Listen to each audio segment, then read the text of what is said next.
Hey, do you remember what happened, bitch? Mads, come on, I fix you. Check engine, huh? Check engine, huh? Check engine, huh? Check engine, huh? Yeah, drink it.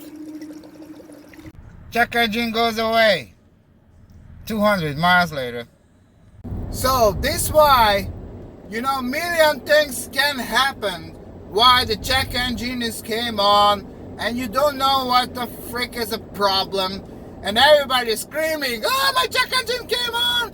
Yeah, the fuel is shitty, your car electronic is shitty, and carbon buildup, and blah blah blah bullshit.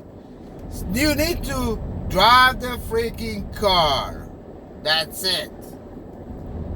Don't cry.